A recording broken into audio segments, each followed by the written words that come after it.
Allez, Boker Tov, Bezrat Hashem, on continue avec la dédicace de ce shiur pour les Chayalim. Malheureusement, on a pas mal de pertes. Il faut prier pour eux, que Dieu les garde, Dieu les protège et les ramène tous sains et saufs. Et également pour les Chatoufim, ceux qui sont kidnappés très prochainement, Bekarov Mamash, et pour la famille Bibas, ces enfants qu'on ne comprend pas pourquoi ils ne sont pas encore de retour. On va faire le shiur pour eux, Bezrat Hashem, et que ça leur amène beaucoup d'atzlacha. La semaine dernière, on a fini le shiur du Perek Vav et on va en fait le continuer parce qu'il reste un petit kéta qu'on n'a pas étudié sur le Inyan de la Shrina, comment la Shrina elle peut résider parmi nous, comment la Shrina elle est dévoilée dans ce monde. On a dit qu'elle peut être dévoilée que par le biais de quelque chose qui est annulé. C'est-à-dire qu'Akadosh Baruch Hu réside parmi les choses qui sont prêtes à s'annuler à lui. Quelque chose qui n'est pas annulé à lui. Ouais, et on est parti un peu loin, enfin pas loin, c'est ce que l'Admour Azaken nous dit, que même quand je vais dormir, vous vous rappelez, on a parlé de ça, même quand je vais dormir, si je pense pas pourquoi je vais dormir pour Akadosh Baruch Hu, pour me réveiller, pour avoir des forces, à ce moment-là, donc je dors pour moi-même, je ne suis pas annulé, donc la Shrina ne peut pas résider avec moi. Elle est en moi, mais elle peut pas en fait se dévoiler. C'est ça le Inyan de Shechina, Shochen, qui réside, qui habite. La question du juif, la question du peuple d'Israël, c'est combien tu es capable de faire résider Dieu dans ce monde-là, en fait, de dévoiler Dieu dans ce monde-là. Donc on a parlé de la Galout Ashrina. C'est quoi la Galout Ashrina? En fait, la Galout Ashrina, c'est à chaque fois que je vais prendre cette lumière-là, d'Akadosh Baruch Hu qui est censée se dévoiler dans le monde, et je vais pas la dévoiler, je vais pas la mettre dans le bon côté. Donc ça va s'appeler que la lumière de... Parce que Dieu, il est obligé de faire vivre le monde. Il n'a pas fait un monde comme ça, Stam. Donc toute cette lumière-là, toute cette force-là, toute cette énergie-là, à partir du moment où je ne l'utilise pas comme il faut, où je ne la dévoile pas comme il faut, en fait, je fais descendre la Shrina dans la galoute, ou je laisse la Shrina dans la galoute. Et c'est ce qui fait des fois perpétuer, Chaz Shalom, ce qu'on est en train de vivre, au lieu d'arriver à la Geoula Mitit Vashlema. Ensuite, donc, on a ce union de Shrina. Donc, pour la Shrina, pour la dévoiler, il faut être annulé. On a parlé de la Sitra Achara. C'est quoi la Sitra Achara? Ce que l'Admour Azaken y parle à chaque fois. C'est tout ce qui s'appelle l'autre côté. C'est quoi l'autre côté? C'est ce qui n'est pas Gdusha, mais ça ne veut pas dire qu'il est Touma. C'est-à-dire que même les choses qui sont divré réchoutes, les choses qui sont autorisées, mais que je ne vais pas utiliser à bon escient pour Hachem Mamash, à ce moment-là, ça s'appelle déjà, pour l'Admour Azaken, Sitra Achara. C'est neutre. À la base, c'est neutre, divré réchoute. Mais si je ne l'ai pas utilisé pour Dieu, ça passe automatiquement dans les clipotes. Ouais. Même un café, il peut passer dans les clipotes. C'est-à-dire que ce n'est pas seulement les choses interdites qui sont dans les clipotes. Toi, après, tu as le rôle, c'est pour ça qu'on a dit qu'il y avait la clipat noga. Tu as ce rôle-là toute la journée, en fait, de faire basculer à droite ou à gauche. Ok. Et on a la Touma. Maintenant, la Touma, c'est un autre inyan. Là-bas, la Touma, c'est ce qui s'appelle les Dvarim Asurim. Dvarim Asurim, on avait expliqué dans les premiers chapitres pourquoi ça s'appelle Asur. C'est Milachon Asir. Asir Bebeta Asurim, quelqu'un qui est emprisonné. En fait, c'est des choses que Dieu il a fixées, que là-bas, jusqu'à la Géoula, tu ne peux pas aller chercher les clipotes. Tu ne peux pas aller raffiner ces choses-là. Tu ne peux pas les élever vers la Gdusha. Tu ne peux pas prendre quelque chose que Dieu a décidé que c'est interdit. Comme par exemple, tu prends le chazir, ouais, et dire ouais, je vais le manger les Shem Shamaïm et je vais le faire monter dans la Gdusha. Il n'y a pas, c'est enfermé, c'est bloqué jusqu'à que Mashiach il vient Bezrat Hashem et qui coupe la Shrina. Et on sait qu'il y a écrit que quand Samer même il va venir, Dieu il va lui faire la Shrita, il va l'enlever du monde, Nachon. Et en fait, ça veut dire quoi le Inyan de Shrita? Le Inyan de Shrita, en réalité, dans le Zohar, dans la Kabbalah, ça veut dire élévation. En fait, à partir du moment où le Satan il aura fini son rôle dans la période de la galoute, depuis qu'on a mangé de l'arbre, ouais, on a goûté ce fameux fruit. Il y en a qui disent que c'était de la figue, donc de la boucha. Il y en a qui disent que c'était du blé, c'était la dafina, ouais. Chacun il est avec sa version. Stam c'est beder dichuta. Qu'on ne prenne pas ça au sérieux. Les gens qui vont manger la daf Shabbat, ils vont dire ouais, c'est ce qu'ils ont mangé avec Chava. Aval la nekuda là-bas, elle est quoi? C'est qu'en réalité, quand Mashiach il va venir, Dieu il va faire la shrita au samer même. En fait, il va passer à un autre rôle. Comme il n'y aura plus de mal dans le monde, il reprendra son rôle d'ange, parce que ça reste un ange, un chaliar de Dieu, un envoyé de Dieu, et il fera à Bezrat Hashem ce qu'il faut faire pour la Géoula. Donc la Touma, le moyen de raffiner la Touma, il y a un moyen de la raffiner cette Touma-là, c'est quand Dieu te dit l'olitasek. Parce que c'est mode manienne. Toutes les mitzvot tassées, Dieu te dit de faire quelque chose. Toutes les mitzvot tassées, qu'est-ce qu'il te demande en fait, Sachakol? De ne pas faire. Alors, quand je fais pas, je suis en fait passif. Je m'occupe pas de la chose. Donc, est-ce que je peux dire que j'ai élevé la Touma, j'ai raffiné la Touma qu'il y a dans le monde? Oui, en ne faisant pas eh ben j'élève la chose. Plus que ça, on va voir plus tard dans les plus prochains chapitres, que la lumière qui descend par les mitzvot lota assez est encore plus grande que la lumière qui descend par les mitzvot assez. Et la preuve est que la lumière de Dieu qui se dévoile dans une mitzvah assez, une mitzvah positive, elle s'habille dans quelque chose de concret. Donc c'est une lumière qui va quand même se limiter pour pouvoir s'habiller dans un monde qui est limité. Parce que la lumière de Dieu, elle est illimitée. Par contre, quand à Nimitapek, regardez quand c'est fort, à Nimitapek, je me retiens de faire une Avera, j'ai envie de faire de la Shonara. Ouais, je ne dis pas de la Shonara à ce moment-là. Concrètement, j'ai rien fait, j'ai juste fermé ma bouche. La lumière qui descend dans le monde, il est écrit là-bas, elle est tellement puissante que tous les anges, ils jouissent de cette lumière-là, tous les mondes ou toute la création du monde, toute la création de Dieu. C'est-à-dire que c'est une lumière qui transcende tous les palais célestes et tous les mondes, et il y a un truc qui jaillit de partout. Et pourquoi on dit, il y a un juif là, il vient de l'Itapek, il vient de se retenir, d'accord? Donc le moyen de travailler avec le Lota Assez, la Touma, c'est de ne pas s'en occuper. Et maintenant, la Nouraken, il va continuer, il va dire comme ça. Et là, chaque clipote, il va avoir 2 niveaux dans les clipotes. À Madriga, Tartona, Ishalosh, Klipotat Mod, Veraot, les Gamre, donc les 3 portes d'impureté, les 3, ce qui s'appelle Klipot Atmeot. Ceux-là, là-bas, elles sont Raot, les Gamre, on te dit, barre-toi, ne sais pas de les tasek avec ça, c'est pour ça qu'on a fini avec le shiur la semaine dernière, que ce monde-là, il est malé Klipot, Vesitra Achara et Dvarim Raim. Pourquoi ce monde-là, il est autant en réalité mauvais qu'Ivyachol? C'est que comme la lumière de Dieu, elle a été mitztam tsemet, elle a été limitée, il peut avoir des créatures, il peut avoir des choses, d'ailleurs le monde est comme ça, qui te laissent paraître, qui vivent indépendamment sans Akadosh Baruch Hu. D'ailleurs c'est la différence, c'est ce qui s'appelle Olam Deit Kassia et Olam Deit Galia. On a 2 mondes, on a le monde dévoilé et les mondes voilés. Pourquoi ça s'appelle Olam Deit Galia et Olam Deit Kassia? Olam Deit Kassia, dans la Kabbalah, dans le Zohar, ça fait référence à la mer. Ouais, c'est ce qui s'appelle le monde recouvert. D'accord? Pourquoi il s'appelle le monde recouvert? On ne voit pas ce qu'il y a en dessous, Nahon. Mais les créatures de ce monde-là qui s'appelle le monde qui est recouvert, ils sentent à chaque moment que leur source de vitalité, c'est l'endroit où ils se trouvent. D'accord? Tout ce qui est sur Terre a une certaine, automatiquement, dans sa tiviout, dans sa nature, une façon de penser d'indépendance. Tout le monde, nous aussi toute la journée. Si on ne se rappelle pas, et c'est le travail qu'on a à faire, on doit se rappeler sans arrêt que c'est Dieu qui me fait vivre à chaque instant. C'est pour ça qu'il y a écrit Hachem me ave taolam yudke vavke. Pourquoi yudke vavke? Vous savez que dans la Torah, dans Eyov, kacha yase Eyov, là-bas il y a écrit comme ça fera Eyov, mais en fait c'est comme ça a fait Eyov. Alors pourquoi il n'y a pas écrit kacha asa ou kacha ose? Pourquoi il y a assez? Rachid là-bas il est médaillé qui dit que quand dans la Torah on rajoute un yud, c'est pour te montrer que la chose, elle perpétue. C'est pour ça qu'en fait, Yud, Ke, Vav, Ke, ça commence par un Yud, pour te dire que le lien de Ove, de présent, ouais, Ove, Yud, Ke, Vav, Ke, Ove, le présent, il est à chaque instant. C'est-à-dire qu'à Kadosh Baruch Hu, à chaque instant, il fait vivre des choses. Pas, il a créé le monde il y a 5784 années, et la chose maintenant, elle est dans un système qui vit. Ou pas que, comme on dit tous les jours, Mechadesh betuvo bechol yom tamid, maase bereshit, qui viachol, Dieu une fois par jour, il refait le monde. C'est à chaque instant, Yud Kevav Ke Hashem Me'avet Olam, il fait vivre le monde. D'accord? Donc pour avoir cette perception-là, à chaque fois que j'ai pas cette perception-là dans ma journée, en fait, je me sens yesh, je me sens existant, je pense que je suis indépendant. Pour moi, c'est normal d'ailleurs, il y a des super documentaires, tout ça, sur celui qui aime regarder ça, la physique, tout ça, comment l'oxygène il se crée dans le monde. C'est quelque chose de complètement dingue. Ouais. Ça démarre d'une tempête de sable en Afrique qui va arriver jusqu'en Amazonie, qui va se poser sur les plantes.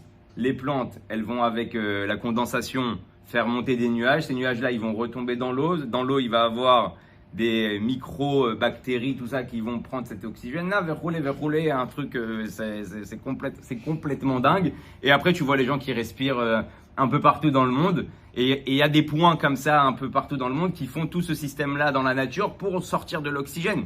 Parce qu'en réalité, même dans l'Amazonie, en Amazonie, on dit que ça fournit 20% de plus, ouais, que ce que l'homme il a besoin pour respirer dans le monde. On appelle les poumons, ouais, du monde. Malgré tout, en réalité, c'est pas ça qui donne de l'oxygène. Et pourquoi? Parce qu'en réalité, il y a tellement d'animaux dans l'Amazonie qu'ils bouffent tout. ils prennent tout ce qu'on aurait pu recevoir. Alors comment on dit que c'est le poumon du monde par rapport à ce que je vous ai dit juste avant, qu'ensuite avec la condensation, ça se propage un peu partout avec tout. On va pas rentrer dans le chiro de physique, mais toi tu penses pas à ça, toi tu respires, je suis existant, c'est normal.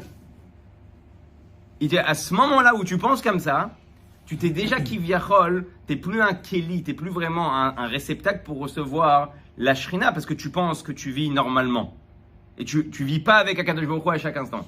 Donc c'est les perceptions que l'Admor Zaken il aimerait qu'on ait à chaque instant. Et donc pour revenir au Olam Kassia, le monde qui est recouvert, les poissons, les animaux, les êtres qui sont dans l'eau, ils sont un peu comme les anges. Les anges là-bas, il y a écrit quoi? Qu'ils sont complètement annuels à Dieu. Pourquoi? Parce qu'ils sentent qu'à chaque instant, enfin, ils chantent que la lumière de Dieu, elle les fait vivre. Nous, on ne ressent pas ça. C'est pour ça qu'on a dit que Yaakov, il a béni les bénis Israël, ve'id gularov, bekerev haaretz. Ça veut dire quoi cette bracha-là? C'est quoi cette bracha-là? Ve'id gularov, bekerev haaretz. C'est quoi ve'id gularov? Ça fait référence aux poissons, ça fait référence à la mer. Il a souhaité aux bénis Israël de se sentir sur terre comme dans la mer. C'est la bracha que Yaakov, en réalité, il a donnée à ses enfants. Je veux que vous soyez dans un monde qui vous paraît indépendant, qui vous paraît, qui vient séparé de la vitalité de Dieu. Nous, on fait toujours une séparation. Il y a les choses qui sont kadosh, alors c'est Dieu. Il y a le reste, ma vie de tous les jours. Bon, c'est fait partie du inyan que je dois faire tous les jours. Mais est-ce que j'arrive à percevoir Dieu dans mes divrei réchou, dans mes choses qui sont banales de la journée, comme une mitzvah? Dans une mitzvah, quand je mets les tefilines, je pense à Dieu. Ouais. Quand je parle avec Akadosh Baruch Hu, même si je ne mets pas la kavana, je sais que je parle avec Dieu. C'est pour ça que la tefila, elle a une possibilité que même quand on n'a pas prié Bekavana, à partir du moment où on fait une petite chouva, où on refait une tefila Bekavana, de remonter toutes les tefilotes qu'on n'a pas fait Bekavana. Pourquoi? Parce que c'est pas comme dans des choses où je peux mettre complètement moi. Dans une tefila, quand tu t'es présenté devant Hachem, t'as pas prié Bekavana, t'as pensé à plein de choses, mais t'as parlé à Akadosh Baruch Hu, t'as dit Hachem Melech, Hachem Malach. Donc, t'achles, au fond, dans ton subconscient, ou des fois dans ton conscient, quand tu arrives, tu parles à Hachem. Donc même si tu n'as pas prié Bekavana, il suffit d'une tfila Bekavana. C'est pour ça qu'on dit que la tfila de Erev Rosh Hashanah de Mincha, c'est la tfila la plus importante de l'année. Pourquoi? Parce qu'elle a la capacité de prendre toutes les tfilotes de toutes les journées auparavant, x3, x4, x5, ça dépend les jours où on fait Moussa roulé, et de les emmener vers le palais céleste et les emmener vers la Gdusha. En une tfila, on peut tout faire monter. Donc ça, c'était un petit type. Alors, il nous dit maintenant donc, tout ce inyan-là, c'est la perception de que tu dois avoir chaque instant, chaque moment pour vivre dans la Gdusha. En ba'em tov klal. Donc, les clipotes, elles n'ont pas de tov klal. Comme il y a écrit, Venikriu b'mirkevet yecheskel. Ruach se'ara ve'anan gadol ve'esh mitlakachat. Là-bas, il y a écrit Ruach se'ara ve'anan gadol ve'esh mitlakachat. Ça fait référence normalement aux guerres qu'il y a eu, que Yecheskel, il a vu les guerres qui venaient du nord envers Israël, mais en fait, en fin de compte, d'après la Kabbalah, ça fait pas référence à tous ces niveaux qu'on est en train de dire. Les 3 clipotes atméot, elles viennent de cette source-là. Donc maintenant, il y a une question qui se pose. Si tu es en train de me dire qu'en réalité, Dieu, il a créé le monde, et tout est dvar availlé, tout est la parole divine. On a dit la parole créatrice, elle a créé le monde à chaque instant. Comment c'est possible qu'il y ait quelque chose que tu me dis qui n'est pas kadosh? Si le monde est créé par Dieu à chaque instant et tout est créé par lui à chaque instant, comment tu peux me dire des choses comment tu peux me dire que la clipa existe? En fait, à l'origine, tout est kadosh. Hein? C'est nous qui avons sorti. Alors, ça c'est la raison. La raison, c'est pour nous laisser le libre arbitre. Mais en fin de compte, ça voudrait dire quoi? Est-ce que je peux regarder quelque chose de tamé et dire c'est Dieu? Ouais. C'est compliqué. Ouais. Tu prends quelque chose de tamé et tu dis c'est Dieu ça. Ouais. Alors en réalité, c'est quoi la référence à Pipinimut de la Touma? La Touma, en fait, c'est tout ce que toi tu n'as pas la capacité de dévoiler. C'est ça en fait la Touma. Même là-bas, effectivement, Hachem il a tellement limité sa lumière que ces choses-là, elles ont l'impression qu'elles vivent sans Dieu, elles n'ont pas besoin de Dieu. Mais en fin de compte, c'est qui les fait vivre à chaque instant? C'est Hachem. Et pourquoi pour toi ça s'appelle Touma et que tu n'as pas le droit d'y accéder, d'y aller? Parce que Dieu te dit dans ton potentiel, Arshav, maintenant dans la galoute, tu ne peux pas sortir la lumière de là-bas. Tu ne peux pas dévoiler la vitalité de Dieu dans cette chose-là d'une manière dévoilée, d'une manière galouille. Donc pour toi ça s'appelle la Touma. Et de là va vivre Vetium Goufam, tout ce qui est dans le monde. C'est très intéressant de savoir qu'il y a une Nekuda que le Rabbi a ramené, que même les nations du monde en fait, elles passent dans le mode Klipat Noga. On avait dit, nous, que les Béné Israël, notre âme animale, elle vient de Klipat Noga, la Neshama, elle vient de la Gdusha, et bien même un non-juif qui prend sur lui les 7 lois Noachid, ouais, il passe dans ce qui s'appelle la Klipat Noga. Ok? Il passe dans la Klipat Noga, et plus que ça, dans une sikha, le Rabbi il a dit qu'en fait notre rôle dans la génération, d'ailleurs c'est la dernière campagne que le Rabbi il a dévoilée, c'est pour ça qu'il y a des Chabad qui s'occupent chez les Arabes, chez les Bédouins, chez les Druzes, ouais, ils sont avec des fascicules en arabe et ils vont s'asseoir là-bas et partout dans le monde, il y a des groupes Chabad. Leur mission, on voit beaucoup les Baté Chabad qui s'occupent des Juifs dans le monde. Il y a des Chabad qui s'occupent des nations du monde, d'accord? Le Rabbi, plus que ça, il a parlé dans les avions, quand vous êtes dans un avion et qu'il y a des hôtesses de l'air, et c'est quoi leur rôle à eux, c'est quoi leur but à eux? On peut les appeler Sayeret Matkal parce qu'ils rentrent dans un domaine super compliqué. C'est de pousser les nations du monde à respecter les 7 lois de Noé.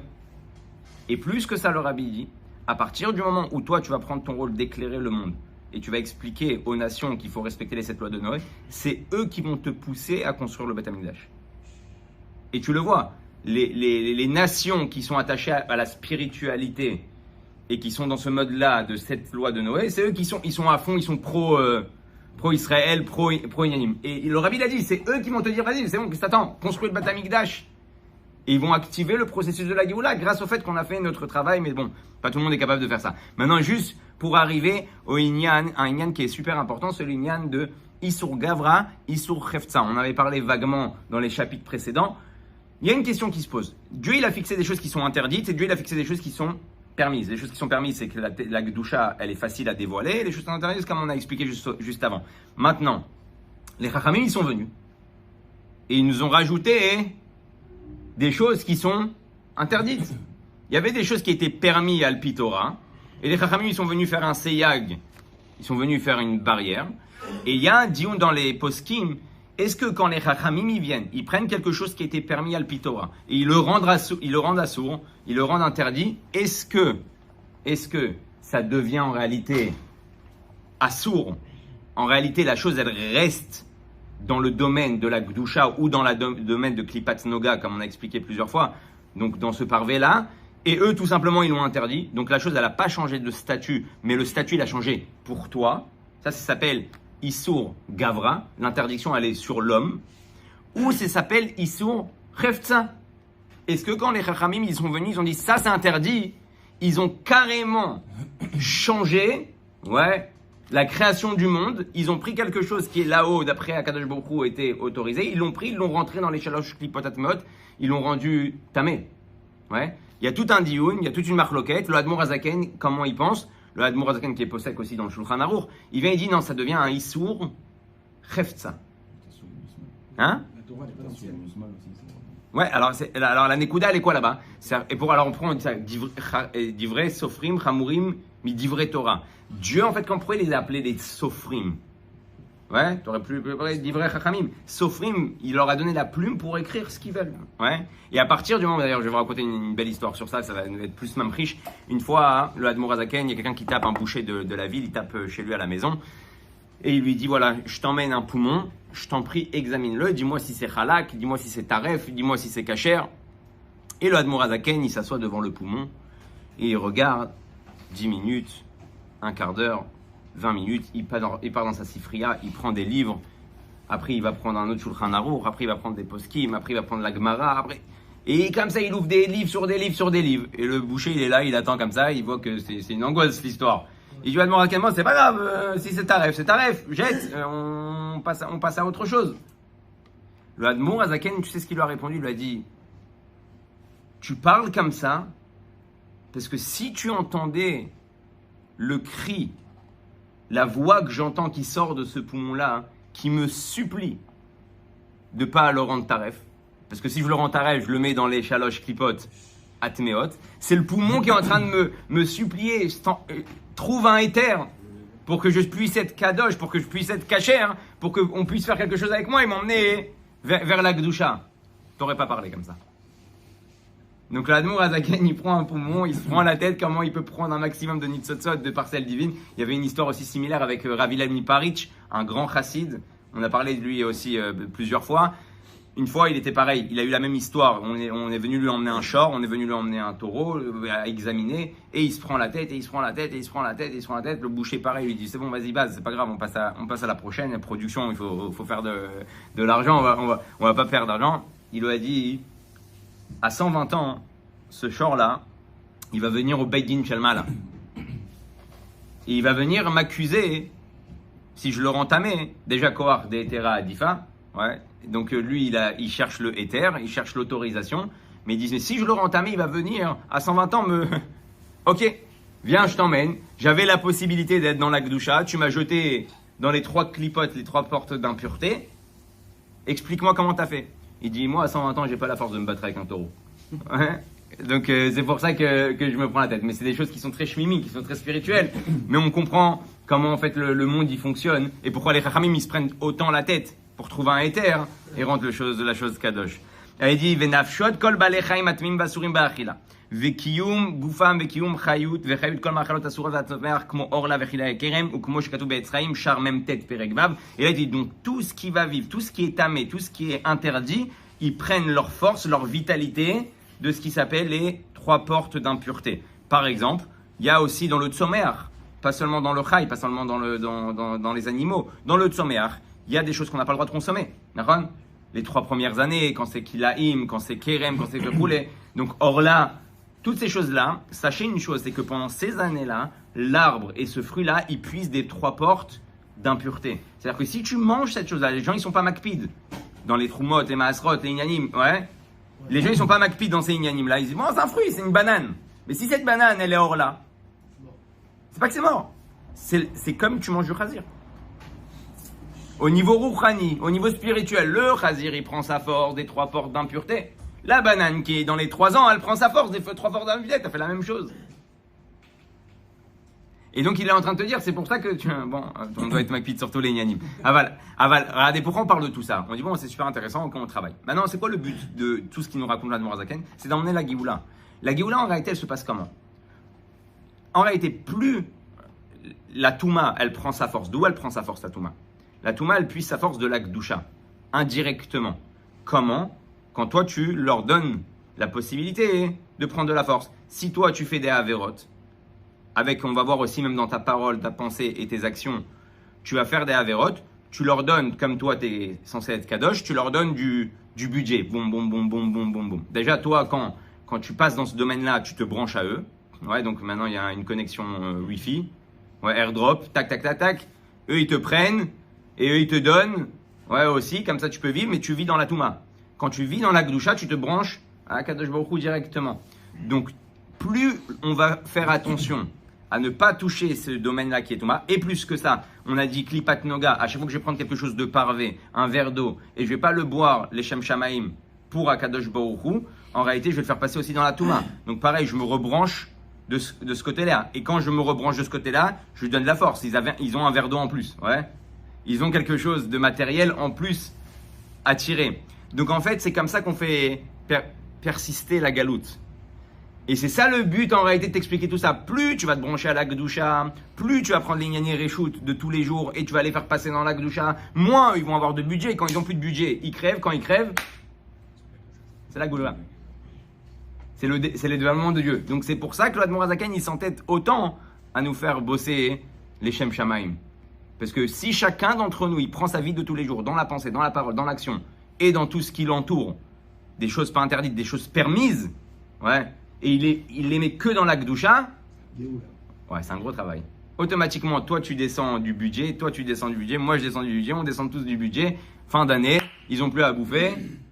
Et Mashiach vient avant la fin d'année. Vechen kiyum vechayut kol hamaaseh dibur marshava shel kol shasa lo taaseh vanfem ukmo shekatuv sham sauf perek et, d'accord. Donc quand maintenant je vais prendre mon bras, même mon bras qui est un évar, qui est un membre matériel, et je vais mettre les tefilines. Et pareil avec ma tête. À ce moment-là, mon bras et ma tête, ils puisent de la Gdusha. Maintenant, quand je fais avec mon bras une avera, ou qu'avec ma tête, je pense des choses qui sont contraires à la Torah, à ce moment-là, je me branche à la Touma. Donc, il n'y a pas de, comme on a dit plusieurs fois, il n'y a pas de juste milieu. Ouais. C'est soit à droite, soit à gauche. Et toute la journée, à chaque instant, tu vas te retrouver dans cette situation-là. Mais je vous rappelle que, comme on a dit plusieurs fois, ça s'appelle le Sefer Abenoni. Et le Admor Azaken, il te dit, ça, ce que je suis en train de parler dans ce livre-là, c'est donné à tous et c'est le niveau que tout le monde doit obtenir. Ouais. On doit partir de ce monde-là au moins à ce niveau-là, qu'on n'arrive pas, si on n'arrive pas au niveau du tzaddik, que chez lui, c'est des choses qui sont mouvan me'elav. Ça, c'était pour le Perek Vav. Et le Admor Azaken, juste, il va continuer, il va avoir une aga'a, ouais, une petite note dans le Perek Vav, et sur ça, on va finir. Il y a écrit Imeyot, Betocho, Esther Sirot, Asya, Digdusha, Kmoshe Katouf, Be, Etzraim, Charmem Gimel. Donc maintenant, il va continuer à dire, attends, 2 secondes. Tachles, Besofo, Shel Davar. À la fin du compte, tout ce que tu es en train de me dire de ce monde-là, où il y a des clipotes, et il faut se battre avec les clipotes, et il faut travailler avec les clipotes, cette source-là, elle vient de où? On a commencé dans le Tanya par le Olam Hatzilut, le monde de l'émanation, le premier des mondes. On a dit qu'il y a 4 mondes jusqu'à notre monde à nous matériel. Ce monde d'émanation, on a dit que c'est un enchaînement des mondes. C'est comme une chercherette, ouais, c'est comme des boucles. Donc en fait, à chaque fois que la lumière de Dieu, elle descend dans les sphères et dans les mondes, la lumière, elle se contracte, elle se rétracte, ouais, elle devient moins kiviachol intense. Mais en fin de compte, c'est la même lumière, c'est la lumière de Dieu, c'est la lumière divine. C'est pourquoi on va appeler Tarton et Elion. Olamot Elionim, Olamot Tartonim. Les gens, ils ont l'impression souvent que Olamot Elionim, c'est le Gan Eden là-haut, ouais, le Gan Eden là-haut, et Olam Tarton, Shen Taran, c'est en bas. Il faut savoir une chose, c'est que tout est là. Dieu, il n'a pas d'espace, il n'a pas de temps. Ouais. Donc quand toi tu penses à Elion, tu penses à lever la tête vers le ciel, mais en fait le Gan Eden, il est là, le Geinam, il est là. C'est pour ça que tu peux faire de ta vie un Gan Eden, tu peux faire de ta vie un Geinam. Nous on a l'impression, ouais, ta Neshama elle monte. C'est quoi ta Neshama elle monte? En fait c'est des dargotes, c'est des niveaux. C'est pas des escaliers, tu marches, comme il est écrit entre chaque monde il y a 500 ans d'Alicha, comme ça écrit dans la Torah. C'est quoi 500 ans d'Alicha? On dit quoi? Pendant 500 ans je vais marcher dans l'espace jusqu'à que j'arrive à la prochaine destination. Non, c'est 500 dargotes.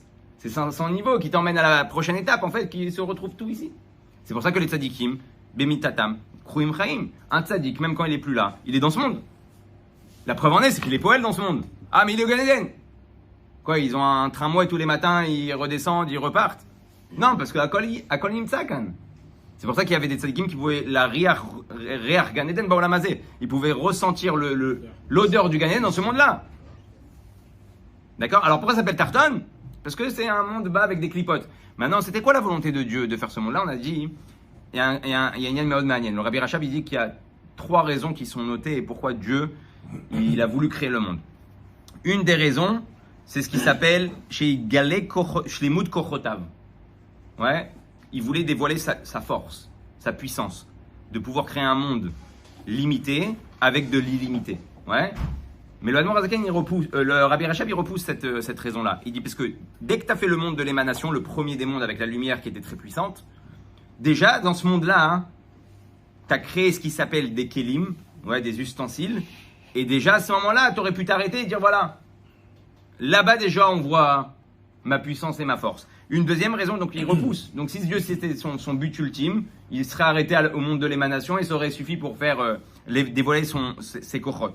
Maintenant, il y a autre chose. Il te dit, chez Nivraim, il y a Kirou Oto, que les Nivraim, ils vont le connaître, ils vont le reconnaître. Mais là, le Admor Azaken, il va plus bas. Il dit, ok, dans les prochains mondes, après le monde de l'émanation, il y a les anges qui sont créés. Les anges te reconnaissent. On dit toute la journée qu'ils disent Kadosh, Kadosh, et ouais, Vitna Seim, Omrim. Donc tu aurais pu t'arrêter au monde des anges. Et là, le Rabbi Rachab, il dit, le but de Dieu, c'est Shenitavalo, la Sotlo Dira Betartonim. Dieu, il a eu une envie de faire une résidence ici-bas, dans ce monde de clipotes. Sur une envie, il n'y a pas de question. Ouais. Si on pose la question pourquoi il a eu envie, il n'y a pas de question sur une envie. Quand tu as envie de quelque chose, si je te dis pourquoi, parce que c'est bon. Pourquoi c'est bon? Ouais. J'aime. Mais pourquoi t'aimes? Ouais. Donc quand Hachem il dit Nitava, il a eu une ta'ava, il a eu une envie de faire ce monde-là, donc on n'a plus de questions à avoir. Maintenant, le fait est qu'il veut une dira betartonim. C'est quoi tartonim comme on a dit? C'est pas en bas et en haut, c'est dans ce monde-là, d'Afka des clipotes. Quand on va faire le travail qu'on a à faire, alors automatiquement, Mashiach il se dévoile. Donc il te dit comme ça, Im yot betocho eser siro de Asia digdusha ou comme shekatuv etzraim shar mem gimel ou betoch eser siro de Asia elu em eser siro de Yitzira ou betocham eser siro de Bria Vetacham Eser Sfirot de Hatzilut. Donc, comme on a dit, dans ce monde-là, de ce qui s'appelle le monde d'Asiya, Basof, Besofo Shel Davar, on va retrouver en réalité même le monde d'Atsilut, parce que c'est juste un enchaînement des mondes. La lumière qui est là-haut, c'est la lumière qui est en bas. C'est juste à toi de la dévoiler, et c'est comme ça que tu fais en sorte que Dira Betartonim, que le monde en bas, il devienne aussi Elion, il devienne aussi supérieur. שבתוכם אור אינסוף ברוך הוא, ונמצא שהאור אינסוף ברוך הוא מעלה כל הארץ על הזו התחתונה, על ידי התלבשות בעשר ספירות 4 עולמות אצילות בריאה יצר עשייה, כמו שכתוב בעץ חיים, שער מ"ז פרק ב', ובספר גלגולים פרק כ'.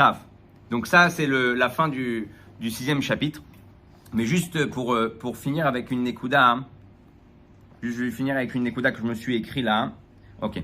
La Nekuda, il y a écrit que quand Mashiach il va venir, il y a écrit Veraou kol basar venigla kvod avaye. D'accord? C'est quoi quand Mashiach va venir? Veraou kol basar. Le Admor Azaken il nous dit qu'en réalité celui qui avait la possibilité, et il y en a qui ont la possibilité, si on pouvait voir avec nos yeux comment Dieu il est me'avel olam à chaque instant, on verrait dans le mur, on verrait la vitalité de Dieu.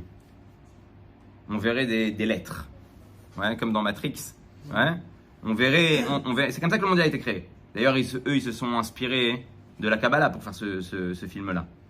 Donc, ce qu'on voit en réalité, ce qu'ils appellent la matrice, tout ça, c'est la parole divine. Dieu, il a créé le monde avec la parole. Donc, ces lettres-là, elles font vivre le monde à chaque instant.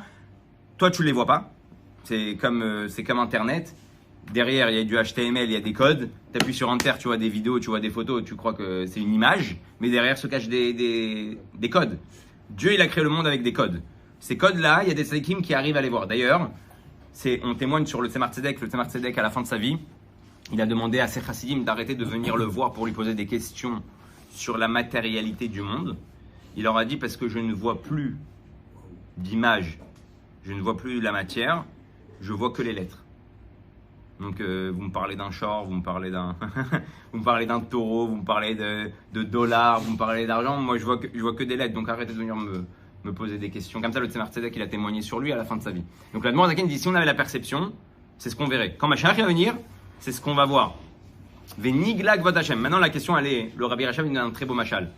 Il dit est-ce que ça veut dire que maintenant ça n'existe pas parce qu'on ne le voit pas? Non, ça existe, mais il donne un machal très beau. Vous savez quand on s'endort sur sa main, ouais, ouais, des fourmis, anesthésie, fourmis, ouais, on ressent plus sa main. Est-ce que ça veut dire que la force de tnoua, de mouvement n'existe plus? Non, elle est juste endormie. Dès que la force elle revient, hop, la main elle rebouge. Il dit c'est exactement pareil la galoute et la Géoula.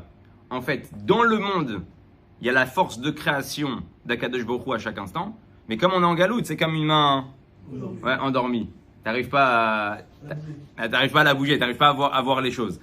Et donc, je vais finir avec cette niveau-là parce que je vois Baruch Hashem maintenant, comme tu me l'as mis à l'envers l'écran, donc je vois les minutes. Ouais, d'habitude, je pouvais tricher. Il y a une Nekuda qui est très importante. Il y a une Nekuda qui est très importante et sur ça on va finir. C'est qu'en réalité, un homme, il peut rester chamor toute sa vie. D'accord? Il y avait une histoire, pareil avec le Tzemar Tzedek, où il y avait un homme, sa fille, elle est tombée de plus en plus malade, elle était mamache sur un lit, elle pouvait plus se lever. Et sa femme, elle n'arrêtait pas de lui dire, va voir le Tzemar Tzedek, c'est un grand sadique qui fait des miracles. Et lui, il ne croyait pas. C'était un religieux. Il croyait pas, laisse-moi les chassidim, laisse-moi les trucs, laisse-moi les... Ouais, Harry Potter, tout ça, c'est pas pour moi. Elle a dit, mais va le voir, va. Il voit que sa fille, Chaz de Shalom, elle est mitarderet, la situation elle s'aggrave. Il décide d'aller là-bas, il rentre dans la pièce du Tzemar Tzedek avec le lit. Il prend une bourse, il balance sur la table du Tzemar Tzedek et il dit, on m'a dit que tu fais des miracles. Alors vas-y. Le Tzemar Tzedek, il a pris la bourse. Il lui a dit, j'ai pas besoin de ton argent. Et il lui a jeté par terre. Toutes les pièces, elles se sont éparpillées. La fille, elle s'est levée, elle a sauté, elle a commencé à ramasser les pièces. Et le père, il a dit à la fille, vite, vite, sors, parce qu'après, ils vont dire que c'est lui qui a fait le miracle. Hein? C'est-à-dire quoi? C'est-à-dire qu'en fait, des fois, Dieu, il te montre des choses incroyables, extraordinaires, mais comme t'es chamor, tu vois pas les choses. Pourquoi on parle de ça? Parce que dans la Gemara, il y a écrit qu'un chamor, même Bechodesh Tammuz, Karlo. Un chamor, même dans le mois de Tammuz, pendant les mois d'été, il a froid. Quand tu vois le pshat, bon, je comprends pas, ça nous sert à quoi de savoir ça? La pnimiut, elle vient, elle nous explique. La chassidut, elle vient, elle nous explique quelque chose d'extraordinaire. Il dit, ça veut dire quoi? Même un chamor, en été, il a froid. Il sait quoi l'été? Ça représente quoi? Shem Avaye, ouais, Magen Hashem Shem Avaye. Que Kivyachol, la lumière, le soleil représente Kivyachol le dévoilement de Yud Kei Vav Kei.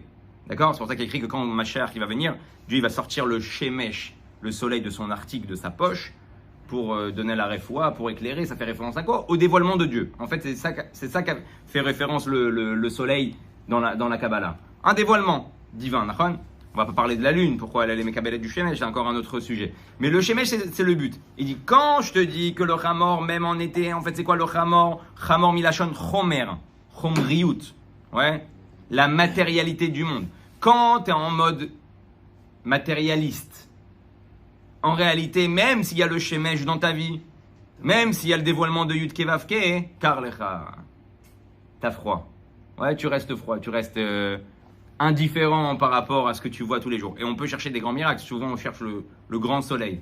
Mais notre miracle, notre lumière de Dieu, comme on vient de dire, elle est à chaque instant partout. Et c'est à nous d'aller la chercher et de la travailler. On commencera Bezrat Hashem la semaine prochaine, Perek Zayin. Et ça va aller encore plus loin dans la vie de tous les jours, Bezrat Hashem.